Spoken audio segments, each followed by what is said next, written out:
መንናይ ናፋራ ምሸት ከባቢ 8 ድሕሪ ቀትሪ ነይሩ። ኣብ ትምህርቲ ውዒለ ሞባይለይ ካብዚ ሕዛ ዳርጋ ነዊሕ ሰዓታት እየ ተፈልያ ገዛኣቴ ጫማይ የውፅኤ እግረይ ተሓፂበ ኣብ ዓራተይ ተጋዲመየ ሞባይለይ ክጥውቕ ባተር ንሞባይለይ ክኸፍት ጀሚረ ሞባይለይ ከፊተ ከምቲ ልሙድ ዝገብሮ ዳታ ከፊተ መልእኽተይ ክፍትሽ ዝጀመርኩ ክልተ ዝፈልጦም ፍሬንድሰይ ሰላም ድዩ ረሓሰ ዓርከይ ከመይ ውዒልካ ዝብል ልሙድ መልእኽቲ ጸኒሑኒ ቅድሚ ንኣአን ግብረ መልሲ መሃበይ ሓንቲ ዘይፈልጣ ፌስቡክ ስለ ዝፀሓፈትለይ ክርኢ ጀመርኩ ምስ ከፈትኩዋ ንውሓት ናይቲ ፅሕፈት ርኤ ቁም ነገር ዝሓዘለይ መሰለንን ኣጀማምራኣ ግን ኩላ ኸንብባያ ዓዲማትኒ ኣርእስታ መንናይ ናፋራ እያ ትብል ቀፂላ ከምዚ ኢላ እያ ትጅምር ሰላም ረሓሰ ሓወይ ከመይ ትኸውን መንነተይ ክትፈልጥ ኢልካ ኣይትኹለል ማለት ኣብ ፕሮፋይለይ ኣቲኻ ክትርኢ ኾለል ከይትብል ማለተየ ኩሉ ዛ ኣካውንተይ ፌክ እዩ ዝኾነ መንነተይ ዝገልጽ ነገራት እውን የብሉን እዚ ንክኸውን ዝመረጽኩ ጸገማትካ ንሰባት ግልጺ ፊት ንፊት ኮንካ ምስ ዝረራብ ስለ ዘይለመድኩየ ከምኡ ገይረ ሽግረይ ናይ ምግላጽ ብቕዓት ዝበሃል እውን የብለይን ስለዚየ ከዓ ብጽሕፈት ጥራሕ ሕሉፍ ህይወተይ ከካፍለካ ዝሰደልካ ዘለኹ ብዝኾነ ናብ መልእኽተይ ከኣቱ ናይ ብርዐ ሹመይ ኣልማዝ በሎ ኣቦይ ኣመና ተሪር ስለ ዝነበረ ምስ ማንም ወዲ ተባዕታይ ክኸውን ኣይከኣልኩን ክረአውን ፍቓደኛ ኣይነበረን በዚ ምኽንያት ከዓ ክንዲ ሰብ ኣኺለ ክሳብ ጓል 18 ዓመት ዝኸውን ፍቕሪ ዓርኪ ዝበሃል ነገር ፈጺመ ኣይፈልጥን እየ ባህርያት ወዲ ተባዕታይ እውን ፈጺመ ኣይፈልጥን እየ እንተበልኩ ምግናነ ይኾነንን ሕልፍ ሕልፍ ኢለ ምስ መሓዙተይ ኣብ ቤት ትምህርቲ ክንዕልል ከለና ብዛዕባ ፍቀርተን ክዛረባ ይሰምዐን እየ ኣነ ግን ንፍቕሪ ፍቓደኛ ስለ ዘይነበርኩ ብዛዕባ ዓርኪ ዘይትሕዚ ዝብሉ ሕተአን ዘረበአን ኣውዲአየን ኣይፈልጥን ንዝሓቱነ ወዳት እውን ብኽብረት ከማን መሊሰሎም ኣይፈልጥን ፍቕሪ ንዓይ ከም ብሕታዊት ዝምልከተኒ ገይረ ኣይወስዶኔ ባባ ኣነ ዝመረጽኩ ወኺ ትምርዓዊ ስለ ዝብለኒ ኩሉ ግዘ ትእዛዝ ኣቦየ ዝሰምዕ ነይረ ጸቕጢ ናይ ባባ ልዕሊ ዓቐን ስለ ዝኾነኒ ካብ መጠን ንላዕሊ ፍርሕን ራዕዲ ነይሩኒ ባባ ክዛረብ ድምፁ እንተደኣ ሰሚዐ ኣብ ማይ ዝኣተወ ተንጭዋየ ዝኸውን ንባባ ኣነን ምንኣሰይ ክልተ ወዳትን ኢና ደቁ ድሌትና ምግባር ንድሕሪት ኣይብልን እዩ ትእዛዙ ዝጥሕስ ግን በትርያ ድራሩ ሓደ መዓልቲ ኣብ ግዘ ፈተነ ተፈቲና ኣነ ወዲአ ቀዲመ ወፄ ደድሕረይ ዮናስ ዝበሃል ወዲ ክፍለይ ወዲኡ ኣርኪቡኒ ግዘ ፈተና ስለ ዝነበረ ውሑዳት ከማና ተፈቲኖም ዝወድኡ እምበር ኣብ ቁፅሪ ቤት ትምህርትና ዝንቀሳቐስ ተምሃራይ ብዙሕ ኣይነበረን ኣነን ዮናስን ዝሰራሕናዮ ክንነጋገር ብሓደ አንጎሎ ኮፍ ኢልና ክንካታዕ ጀሚርና ነዊሕ ኣይጸንሐን ኣቦይ ኩነታተይ ንመምሕር ክሓትት ናብ ቁፅሪ ቤት ትምህርቲ ከኣቱ ኣማዕዴር እዮ ፍርሐይ ሰማዩ ኣሪጉ ልበይ ትርግታ ኣወሲኻ ክትኮስ ደለየት ካብ ዮናስ ቀልጢፈ ግልል ክብል ድሮ ኣዒንቲ ባባ ኣብ ታርገአን ኣእቲናኒ ከምልጠይ ከኣልኩን ምሸት ገዛ ምስ ተመለስኩ ዝገበረኒ ኣተሃራርማ ዘረባ ይብሉን ብቁልፊ ገይሩ ስምብራት ንስምብራት ይገይሩኒ ናይ ካሊእ መዓልቲ መቕጻዕቲ ተጸሚመየ ዘሕልፎ ነይረ ናይዛ መዓልቲ እዚኣ ግን ክጽመሞ ይከኣልኩን እንተስ እቲ ጉብዝናይ ኣርኪቡለይ መሰለይ ይትሓሎ ክብል ጀሚረ እንተስ ልዕሊ ዓቐን መሪሩኒ ሓፂልክ ጥፍኢ ዝብል ስምዒት ጥራሕ ተሰሚዑኒ ነዊሕ ኣይጸናሕኩን ኣእጋረይ ንስደት ኣምሪሐን ኣብ ስደት ማዓስከር ማይ ዓይኒ ተወዚዐ ከባቢ ዓመት ገይረ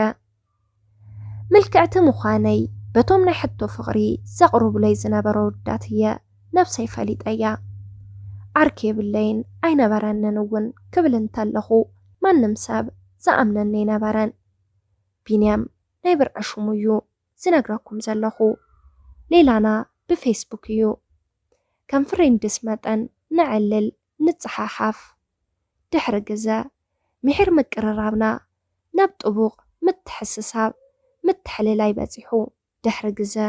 ናይ ፌስቡክ ሌላና ናብ ፍቑራት ቀይሩና ነዊሐይ ፀናሕናን ኣነ ኣዲስ ኣበባ መፅኤ ድሕሪ 6 ወርሒ ሕፃ ክንገብር ወሲና ናብራ ኣዲስ ኣበባ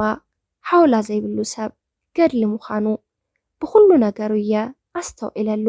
ቢነይ እንተዘይህልወንስ ከመይ ኢለ ናብራ ኣዲስ ምኽኣልክዎ እየ ዝብል ቀጻሊ ኣስቤዝኡ ገዛ ኽራዩ ንብረቱ ወዘተ ክውስኽ እምበር ክጎድር እዮ ይፈልጥኒ እንተበልኩ ምግናነ ይኾነንን ድሕሪ 6 ወርሒ ግዜ ሕፃና ኮይኑ ቢንያም ካብ ጀርመን መፂኡ ጽቡቕ ኣቀባብላ ገይረሉ ብጣዕሚ ተሓጊሱ ኣነ እውን ተሓጊሰ የዕልል ኣምሺና ምሸት እዋን ድቃስ ምስ ኮነ ንመጀመርታ ግዜ ምስ ወዲ ተባዕታይ ይራኸብ ብምህላወይ ገለ ስምዒት ክስምዐኒ ጀሚሩ በቲ ሓደ ወለደይ መሪቐ እታ ዝኸበረት ህያበይ ክብርተይ ዝኾነት ድንግልናይ ነቲ ናተይ ዝብሎ በዓል ቤተይ የረክቦ ብምህላወይ ኩርዓት ተሰምዐኒ ንኣምላኽ ደስ ዝብሎ ነገር ብምግባረይ ቢንያመይ ዕድለኛ ኢለ ሓሲበ እቲ ዝፍጸም ፈጺምና ድሮ 8 ሰዓት ንኮዩ ኮይኑ ደኺመ ድቃስ ጸቒጡኒ ቢንያመይ ቀዲሙኒ እዩ ተሲኡ ጸኒሕኒ ሰብኣይ ቀዲሙኒ ብምትስኡ ጽቡቕ ኣይተሰምዐንን በሰሩ ሰበይቲ ያይሉ ከይግምግመኒ ድሮ ቀልጢፈ ብድድ በልኩ ሓደር ካቢነይ ሓተትክዎ መቕለል ኢለ ደሓንዶ መለሰለይ ጽውግ ኢሉ ነገር ደሓን ከም ዘይኮነ ኣብኡ ኸለኹ እየ ቆበቢለያ ቀዲመያ ተሲኤሉ ዶይኸውን ኢለ ምስ ነብሰይ ክዘራረብ ጀሚረ ክሽነኣቴ ቁርሲ ሰሪሐ ቀራሪበ ኢዱ ሕፂበዮ 2-3 ኩላሶ ምስ በላዕና ክሓተክንዶ ክሳዕ ሕዚ ምስ ማንም ወዲ ተባዕታይ ተራኺብክ ዶ ይትፈልጥኒ ኢኺ ሓተተኒ ጽውግ ኢሉ ብኽብርተይ ብምጽንሐይ ፍሽኽ ኢለ ብዘይ መሕታቱ እናተገረምኩ ፈጺመ ወዲ ቀሪበ ይፈልጥን እየ በልክዎ ኣነ ደኣ ጽባቐ ኽሲ ሓሪፍ ጓል መሲልክን እምበር ማዕረ ክንዲ ዝፋረያ ኺለ ኣይገመትኩም በለኒ ብብድዐ ዝተሓወሶ ሽምጠጣ እንታይ ንምባሊኻ ደሊኻ ክብል ሓቲተዮ ኣንቲ ኣነ ኩሉ ትፈልጥ ሓሪፍ ጓል ሹቕ እየ ዝደሊ ፍቕረይ ትርዳእ ህይወተይ ትርዳእ ሰብ ክእክብ ኣይደልን እየ ኣነ ንስኽን ካብዚ ንላዕሊ ንቕጽል ሰባት ኣይኮናን ኢሉ መዓዲ ገዲፉ ተሲኡ ኸደ ድንፁ ኢሉኒ ኣብዛ ዓለም እሲ ክንደ ዓይነት ሰባት እዮም ዘለዉ ድማ በልኩ ቀደም ወለድና ብድንግላ ዘይጸናሕት ጓል ኣንስተይቲ ኣይተተኣማመንን እያ ኢሎም ወጮ ኸዲኖም የፋንውዋ በዓል ቢንያም ናይዚ ዘመን ማዕቡላት ኢና ባሓልቲ ኸኣ ክብረትካ ምሕላው ፋራናት ቆፂሮምዎ ድሕሪኡ ዘጋጠመ ከም ርዱእ ጌርካ ውሰዶ ህይወት ኣዲስ እታ ዝፈርሓ ዝነበርኩ ህይወት ኣብ ርእሰይ ወዲቓ ኣይን ላዕሊ ኣይን ታሕቲ ኮይና ማዓስከር ከይምለስ እዚ ኩነታት ኩናት መንገዲ ኹሉድ ስለ ዝተዓፀወ መንገዲ ዝበሃል ክረክብ ኣይከኣልኩን ካብ ከመይ ዝበለ ገዛ ወፅኤ ኣብ ሓንቲ ብዚንጎ ዝተጠቃቅዐት ገዛ ተኻሬ ክነብር ጀሚረ እተን ዝገደፈለይ ገንዘብ ሰለይ እንዳበልኩ ን2 ወርሒ ኣጽኒሐየን ድሕሪኡ ሓጋዝ ስኢነ ኣይን ላዕሊ ኣይነ ታሕቲ ኮይነ ተኣኒደ ተሪፈ ሓንቲ ኩሉ ግዜ ትመላለሰኒ ዝነበረት ነብሲ ኸጥፊኢ ትብል ሓሳብ እያ እንተኾነ ኣድቂቓ ክሓስብ ከለኹ መፍትሑ ኮይና ኣይተሰምዐትንን ንህይወት ከም ዘላታ ተቐቢለ ምስ ፈተናታታ ምንባር ክቃለስ ጀሚረ ወይተር ኮይነ ንኣስታት 4 ወርሒ ምስ ሰራሕኹ ኣምላኽ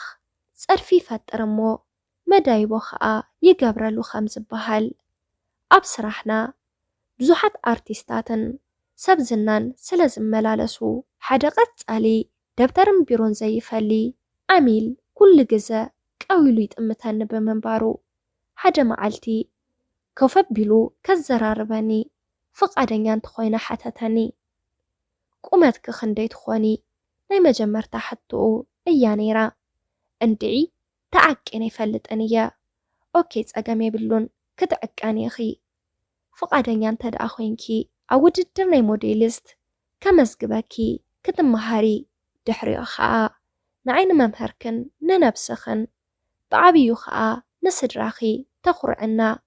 በለኒ ፍሽኽ ኢሉ ዝላገፅ ዘሎ ክመስል ድሕሪ ገለ ኣዋርሕ ተማሂረ ጽቡቕ ውፅኢት ሒዘ ናይ ኣፍሪካ ሙሉእ ውድድር ከም ዝሳተፍ መምህር ሃይለ ኩሉ ወዲኡለይ ኣምላኽ ይመስገን ካብ ግዜ ናብ ግዜ ዓወታተይ እንዳወሰኸ ሕጂ ኣብ ዝለዓለ ደረጃ ይርከብ ኣነ ብመምህረይ ይሕበንን የምስግኖን ንሱ ኸኣ ብኣይ ኩርዓት ይስምዖ